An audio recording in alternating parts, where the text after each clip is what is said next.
ഇതാണ് charge controller, അതായത് MPPT. ഇത് ഇൻവേർട്ടർ, ബാറ്ററി, പാനൽ പുറത്തുണ്ട്. അപ്പോൾ പാനലിൽ നിന്ന് പോസിറ്റീവ് നെഗറ്റീവ് വന്നു, അത് ഇവിടെയാണ് കണക്ട് ചെയ്യുക. പോസിറ്റീവ് ഇവിടെ, നെഗറ്റീവ് ഇവിടെ, അത് കണക്റ്റ് ആക്കുക.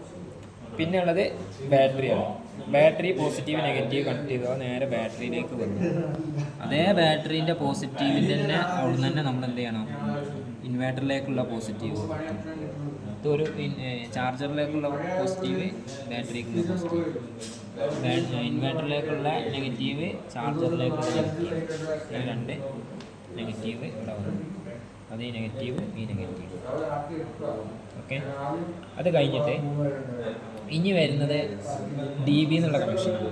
വീട്ടിലത്തെ DB എന്നുള്ള കണക്ഷൻ ഇനി വരുന്നത് നേരെ നമ്മൾ എവിടെ നിന്ന് വരും, ഇൻവേർട്ടർ KCBൻ്റെ സപ്ലൈ ഉണ്ട്. ആ സപ്ലൈ നമ്മൾ എങ്ങോട്ട് വരും, ഈ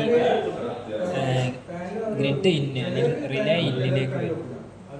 ഈ റിലേ ഔട്ടിൽ നിന്നാണ് ഈ ലൈൻ ഇങ്ങനെ കയറി വരികയാണ്. ഈ റിലേ ഔട്ടിൽ നിന്നാണ് പിന്നെ എങ്ങോട്ട് വരിക, ഇൻവേർട്ടറിൻ്റെ ഇന്നിലേക്ക് വരുന്നത്. ന്യൂട്രൽ എടുത്തിട്ട് നേരെ ന്യൂട്രൽ ബാർ, അത് കോമൺ ആണ് നമ്മൾ ന്യൂട്രൽ.